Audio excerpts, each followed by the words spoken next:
Parents, if your teen's SAT score isn't increasing, it's not their fault. Watch this short video and I'll show you exactly why your teen's SAT practice just isn't working. For those of you guys who don't know me, my name is Jared Wynn and I'm the founder and director of GeometryGurus.com. At this point, I've helped hundreds of students increase their SAT scores so that they can go to their dream colleges or qualify for scholarships. In every single video that I post, I give you one actionable step so that your teen can help themselves increase their SAT score.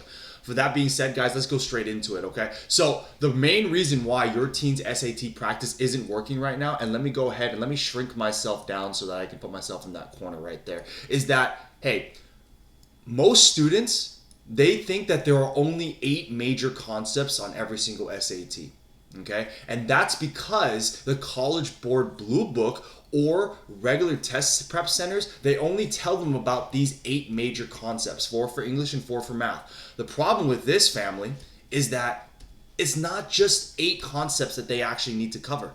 There are 64 subtopics within these 8 major concepts that are tested on every single SAT. So let's go ahead and look at an example. For those of you guys who have taken a College Board Blue Book test or have your teen done one, you'll notice this. You'll notice that they'll give you guys a report saying, oh, you're 3 out of 6 bars for advanced math. What does that even mean? That doesn't tell you anything about what you need to know for advanced math. So the problem with a lot of students and a lot of test prep centers is this is what they'll do. They'll see that, hey, you need 3, you're weak at advanced math, so let's just randomly assign you problems with various difficulties, hammering away at this advanced math topic.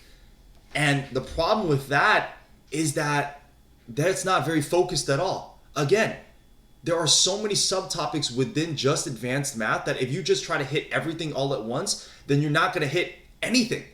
So let me put it this way. If you burned your hand in a fire, okay, would you bandage your entire body? Of course not. You would bandage the part of your hand that is actually burned.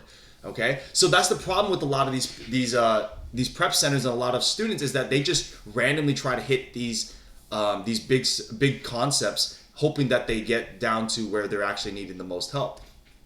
Now, just for advanced math, you have equivalent questions. This is just some of them, guys. Equivalent questions. You have radicals. You have nonlinear functions. You have quadratics. You have exponential functions. So the problem with the conventional way is that you're spending way too much time practicing things that you already know how to do if you just try to hit everything all at once. Okay?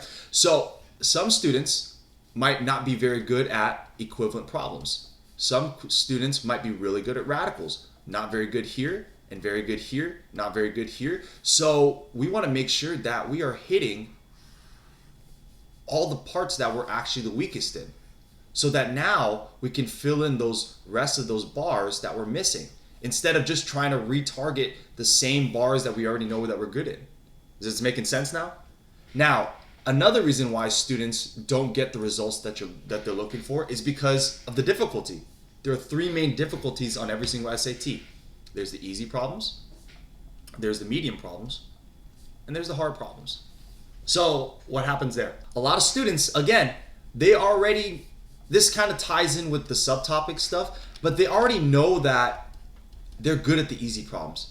They already know that they're good at the medium problems. What they're really missing is the hard problems. So why would you work on the easy problems and why would you work on the medium problems if you're already getting these problems right? Focus on the hard problems so that you can actually push the needle through, right? The only time I would tell you to do easy and mediums problems if you were practicing for speed to get to those hard problems. But the problem is that most students, they don't have a speed problem, they just have a practice problem. So if they just attack these hard problems right off the bat, then they wouldn't need to waste hours and hours doing the easy problems and the medium problems. Okay? So to sum it up, if I had to give your teen a recommendation, and this is what I'm going to tell them to do, and this is what I have all my students do, is that if you're doing this, number 1, focus on the subtopics you need help on. Focus on the subtopics, not the whole topic, the whole big concept of, for this example, advanced math, but focus on those subtopics that are giving you the most difficulties. And then step number 2 is work on your level of problems. So what I mean by that, again, is if you're doing well on the easy problems, if you're doing well on the medium problems, just stick with the hard problems.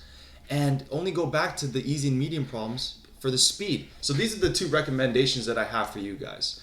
Now, if you guys are looking for a diagnostic test that your team can do to help expose which of the 64 subtopics and which difficulties they should be working on, go ahead and send me a DM or comment below this video, and I'll send you guys over a diagnostic that your team can do to help expose their 64 subtopic weaknesses and what difficulties they should be practicing. I hope that this video was helpful and valuable to you guys. As always, I'll see you guys in the next one.